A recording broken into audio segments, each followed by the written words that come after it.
നമ്മൾ ചർച്ച ചെയ്യുന്ന വിഷയം ഭാര്യ ഭർത്താക്കന്മാർ തമ്മിലുള്ള കടപ്പാടുകളെ കുറിച്ചാണ്.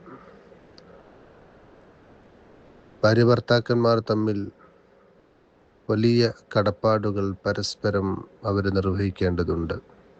ആശിറുന്ന ബിൽ മാറൂഫ്, നല്ല നിലയിൽ ഇടപെടുകയും പരസ്പരം ബാധ്യതകൾ മനസ്സിലാക്കി കടപ്പാടുകൾ ഭാര്യ ഭർത്താവിന് ചെയ്തു കൊടുക്കേണ്ടതും ഭർത്താവ് ഭാര്യയ്ക്ക് ചെയ്തു കൊടുക്കേണ്ടതുമായ കടപ്പാടുകൾ അത് മനസ്സിലാക്കിക്കൊണ്ട് ജീവിക്കൽ അവരുടെ സുഗമമായ സന്തോഷകരമായ ദാമ്പത്യ ജീവിതത്തിന് ആവശ്യമാണ്. ചെറിയ പൊട്ടലുകളും ഒക്കെ ഉണ്ടെങ്കിലും, ചെറിയ ചെറിയ പ്രശ്നങ്ങളുണ്ടെങ്കിലും അത് പരസ്പരം അങ്ങോട്ടും ഇങ്ങോട്ടും പറഞ്ഞ് മനസ്സിലാക്കിയും അത് ബോധ്യപ്പെട്ടും അങ്ങോട്ടും ഇങ്ങോട്ടും അഡ്ജസ്റ്റ്മെൻറ്റുകളിലൂടെ ആയിരിക്കണം ഒരു ജീവിതം മുമ്പോട്ട് കൊണ്ടുപോകേണ്ടത്. അങ്ങനെ ജീവിക്കുമ്പോഴാണ് അവർക്കിടയിൽ സൗഹൃദപരമായ സന്തോഷകരമായ ജീവിതം നയിക്കാൻ പറ്റുക.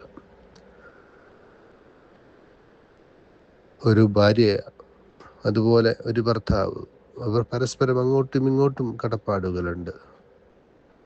ഭർത്താവ് ഭാര്യയോട് അവർക്ക് വേണ്ട സൗകര്യങ്ങൾ ചെയ്തു കൊടുക്കേണ്ടത് ഒരു ഭർത്താവിന് ഭാര്യയോടുള്ള കടമയാണ്. അവൾക്ക് ജീവിക്കാനുള്ള വീടുകളും അതുപോലെ തന്നെ അതിനുള്ള സൗകര്യങ്ങൾ ഏർപ്പെടുത്തി കൊടുക്കണം. അവർക്കുള്ള വസ്ത്രങ്ങൾ, ഭക്ഷണങ്ങൾ, അങ്ങനെ തുടങ്ങിയിട്ടുള്ള കാര്യങ്ങളൊക്കെ ഏർപ്പെടുത്തി കൊടുക്കൽ, അതുണ്ടാക്കി കൊടുക്കൽ ഒരു ഭർത്താവിന് കടമയാണ്. അതുപോലെ തന്നെ ഭാര്യക്ക് ഭർത്താവിനെ അനുസരിച്ചുകൊണ്ട് റിജാലു ഖവ്വാമൂന അലൻ നിസാ, ഭർത്താവിൻ്റെ അനുസരിച്ചുകൊണ്ട് ജീവിക്കൽ ഒരു ഭാര്യയുടെ ബാധ്യതയാണ്. അതേസമയം ഇന്ന് നമ്മുടെ നാട്ടിൽ നടക്കുന്നത് പോലെ ഭക്ഷണങ്ങൾ ഉണ്ടാക്കി കൊടുക്കുക, അതുപോലെ തന്നെ ഭർത്താവിൻ്റെ ഡ്രസ്സ് അലക്കി കൊടുക്കുക തുടങ്ങിയതൊന്നും ഒരു ഭാര്യയുടെ ബാധ്യതയല്ലെങ്കിലും ഒരു ഭർത്താവിന് മനസ്സിലാക്കി ഭർത്താവിന് വേണ്ടി ഞാൻ ചെയ്തു കൊടുക്കുമെന്ന നിലയിൽ ചെയ്തു കൊടുക്കുന്നതാണ് ഇന്നത്തെ ഭാര്യമാർ. കാരണം എത്രത്തോളം എന്ത് കടപ്പാടുകൾ ഭാര്യ ഒരു ഭർത്താവിനോട് ഹബീബായ നബി സല്ലല്ലാഹു അലൈഹി വസല്ലമ തങ്ങൾ പറഞ്ഞ ഹദീസ് എല്ലാവർക്കും സുപരിചിതമാണ്. ഒരു ഭർത്താവിൽ നിന്ന്, അവൻ്റെ മൂക്കിൽ നിന്ന് ചലമിങ്ങനെ ഒലിക്കുന്നുണ്ടെങ്കിൽ അത് നക്കിത്തുടച്ചാൽ പോലും ഒരു ഭർത്താവിനോടുള്ള കടമ ഭാര്യ വീട്ടിയവളാകൂല എന്ന് നബി സല്ലല്ലാഹു അലൈഹി വസല്ലമ തങ്ങളുടെ ഹദീസുണ്ട്. മറ്റൊരു സമയത്ത് ഒരൊട്ടകം വന്ന് നബി സല്ലല്ലാഹു അലൈഹി വസല്ലമ തങ്ങളുടെ മുമ്പിൽ സുജൂദ് ചെയ്തപ്പോൾ സഹാബികളൊക്കെ നബിയോട് പറഞ്ഞു, നബിയെ, ഞങ്ങളും അങ്ങേക്ക് സുജൂദ് ചെയ്യട്ടെയോ? ആ സമയത്ത് നബി സല്ലല്ലാഹു അലൈഹി വസല്ലമ തങ്ങൾ പറഞ്ഞത്, ഒരു മനുഷ്യൻ മറ്റൊരു മനുഷ്യന് സുജൂദ് ചെയ്യാൻ കൽപ്പിക്കുമെങ്കിൽ ഭാര്യയോട് ഭർത്താവിന് സുജൂദ് ചെയ്യാൻ വേണ്ടി കൽപ്പിക്കുമായിരുന്നു എന്ന് നബി സല്ലല്ലാഹു അലൈഹി വസല്ലമ തങ്ങൾ പറയുന്നുണ്ട്. അതുകൊണ്ട് തന്നെ ഭാര്യയ്ക്ക് ഭർത്താവിനോടുള്ള കടപ്പാട് വളരെ കൂടുതൽ. ഒരു പെണ്ണ്, മറ്റൊരു ഹദീസ് കൂടെ ഞാൻ ഓർമ്മപ്പെടുത്താം. ഒരു പെണ്ണ് ഭർത്താവിൻ്റെ പൊരുത്തത്തോട് ഉമ്മമാത്ത ഒരു ഹദീസുണ്ട്. നബി സല്ലല്ലാഹു അലൈഹി വസല്ലമ തങ്ങൾ പറയുന്നു, ഭർത്താവിൻ്റെ പൊരുത്തത്തോടുകൂടെ മരണപ്പെട്ട പെണ്ണ് ദഖലൽ ജന്ന, അവൾ സ്വർഗത്തിൽ കടന്നു. ഭർത്താവിൻ്റെ പൊരുത്തം അത് വളരെ പ്രധാനപ്പെട്ടതാണ് ഒരു സ്ത്രീയെ സംബന്ധിച്ചിടത്തോളം. ഞാൻ പറഞ്ഞു, അങ്ങോട്ടും ഇങ്ങോട്ടും ഉള്ള കടപ്പാടുകൾ അത് കൃത്യമായി നിർവഹിക്കണം.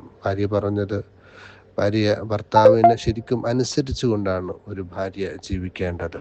അതേസമയം ഭർത്താവ് ഭാര്യയ്ക്ക് ചെയ്തു കൊടുക്കേണ്ട കടപ്പാടുകളും ഒക്കെ ചെയ്തു കൊടുക്കണം. അത് അവൾക്ക് ചെലവിന് കൊടുക്കുന്നില്ലെങ്കിൽ അത് ചോദിച്ചു വാങ്ങാനുള്ള അവകാശം ഇസ്ലാമിക കോടതി കൊടുക്കുന്നുണ്ട്.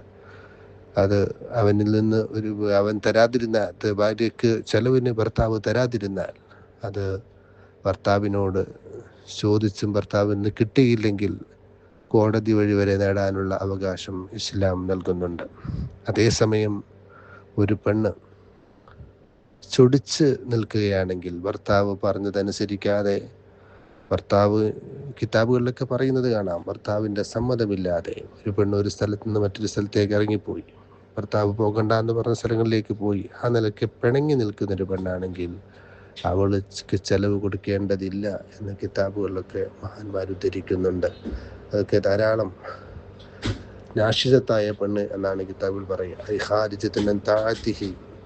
ഭർത്താവിനനുസരിക്കാത്ത പുറത്തു പോയ പെണ്ണ്, പുറത്തു പോകുന്ന പെണ്ണ്, തഖ്റുജു ബിഗൈരി ഇദ്നിഹി മിൻ മൻസിലിഹി, ഭർത്താവിൻ്റെ വീട്ടിൽ നിന്ന് ഭർത്താവിൻ്റെ സമ്മതമില്ലാതെ പുറത്തു പോയാൽ, അല്ലെങ്കിൽ ഭർത്താവിന് ലൈംഗിക ബന്ധത്തിൽ ഏർപ്പെടാനുള്ള അവസരങ്ങൾ നിഷേധിച്ചാൽ, വിളിച്ചും അത് ആവശ്യപ്പെട്ടിട്ട് കൊടുത്തില്ല, അല്ലെങ്കിൽ ഭർത്താവ് വരുമ്പോൾ ഭർത്താവിൻ്റെ മുമ്പിൽ വാതിലടച്ചു, അത് ഭ്രാന്തത്തി പെണ്ണാണെങ്കിൽ പോലും ഭർത്താവ് വരുമ്പോൾ വാതിലടച്ചു നിന്നു, ആ നിലക്കുള്ള പ്രവർത്തനങ്ങൾ ചെയ്താൽ അവൾ നാശിതത്തായ പെണ്ണാണ്.